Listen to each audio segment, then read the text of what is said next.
ആനന്ദ് കൊച്ചുകൂടി താങ്കൾ നേരത്തെ പറഞ്ഞത് തുടരാം. അല്ല, ഞാൻ പറയുന്നത് ഈ സാമുദായിക നേതാക്കൾക്ക് എന്തായാലും ഒരു മുഖ്യമന്ത്രിയെ തീരുമാനിക്കാനുള്ള അത്ര ഇൻഫ്ലുവൻസ് എന്തായാലും ഉണ്ടാകാൻ ഒരു സാധ്യതയുമില്ല. ഇതിൽ പല ഘടകങ്ങൾ പ്രവർത്തിക്കും. ഒന്ന്, ആർക്കൊക്കെയാണ് ടിക്കറ്റ് കൊടുക്കുന്നത്. ഇപ്പോൾ 2021 തന്നെ എ ഗ്രൂപ്പ് കുറേ ആൾക്കാർ തോറ്റതിനെ അന്ന് എ ഗ്രൂപ്പിലെ ചില നേതാക്കളൊക്കെ രമേശ് ചെന്നിത്തലയെ കുറ്റം പറയുന്ന കാര്യമൊക്കെ ഉണ്ടായി. ഇപ്പോൾ ഒന്നാമത്തെ കാര്യം, ആർക്കൊക്കെ ടിക്കറ്റ് കൊടുക്കുന്നു, ആരുടെ ആൾക്കാർ. ഇപ്പോൾ ഗ്രൂപ്പിൻ്റെ കാര്യം എടുക്കുകയാണെങ്കിൽ കേരളത്തിലെ MLA-മാരുടെ എണ്ണത്തിലൊന്നും ഇപ്പോഴും സതീശന് ആധിപത്യം കിട്ടിയിട്ടില്ല. അന്ന് ഹൈക്കമാൻഡിൻ്റെ കുറേ ആൾക്കാർ സതീശനെ പിന്തുണച്ചു. പക്ഷേ ഇപ്പോൾ നമ്മൾ വെറുതെ ഒന്ന് തലയെണ്ണി നോക്കിയാൽ ഇവിടെ എറണാകുളത്ത് 3 MLA-മാരുണ്ട്. TJ വിനോദുണ്ട്, എൽദോസ് കുന്നപ്പള്ളിയുണ്ട്, അൻവർ സാദത്തുണ്ട്. ഇവർ 3 പേരും ഇപ്പോഴും ചെന്നിത്തലയുടെ കൂടെ നിൽക്കുന്നതെന്ന് എനിക്ക് കൃത്യമായിട്ട് അറിയാം. അല്ലാതെ സതീശിൻ്റെ കൂടെ അല്ല. സതീശിൻ്റെ കൂടെ ഉള്ള ഒരാൾ റോജി എം ജോണാണ്.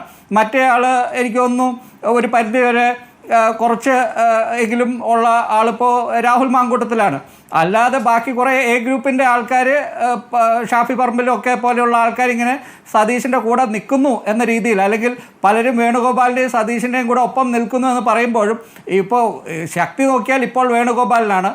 കഴിഞ്ഞ തവണ 50 ചെറുപ്പക്കാർക്ക് ടിക്കറ്റ് കൊടുത്തതിൽ കൂടുതലും വേണുഗോപാലിൻ്റെ ആൾക്കാരായിരുന്നു, അല്ലെങ്കിൽ അവർ കൂടുതലും വേണുഗോപാലിൻ്റെ ആൾക്കാരായി മാറിയിട്ടുണ്ട്.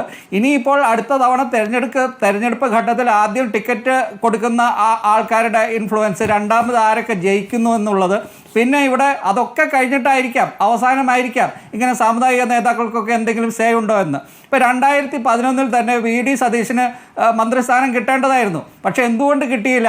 പലരും ഒരു തെറ്റായ കാര്യമാണ് പറഞ്ഞുകൊണ്ടിരിക്കുന്നത്. NSS കയറി ഇടപെട്ടു, ശിവകുമാറിന് വേണ്ടി ഇടപെട്ടു എന്ന്. ശരിയാണ്, NSS ഇടപെട്ടിട്ടുണ്ട്. പക്ഷേ അത് എന്തുകൊണ്ടാണ്?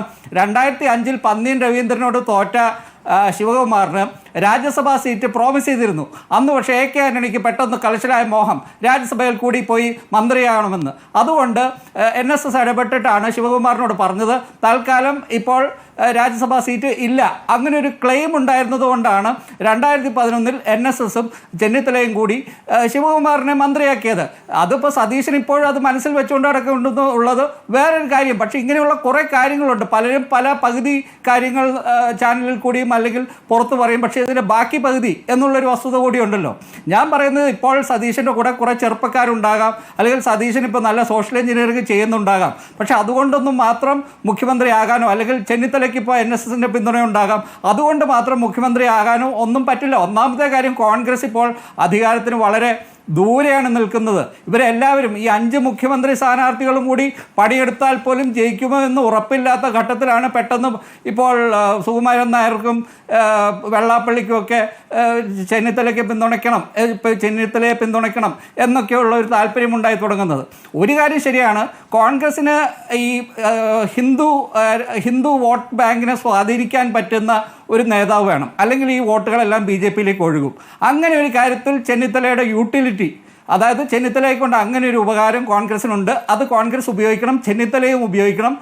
അത് NSSന് അങ്ങനെ ഒരു റോളിൽ, ആ ഒരു കാര്യത്തിൽ ചെന്നിത്തലയെ ഉപയോഗപ്പെടുത്താൻ പറ്റുകയാണെങ്കിൽ, അതായത് കുറേ നായർ വോട്ടുകൾ BJPയിലേക്ക് പോകുന്നത് തടയാൻ പറ്റുകയാണെങ്കിൽ അതൊരു വലിയ കാര്യമായിരിക്കും.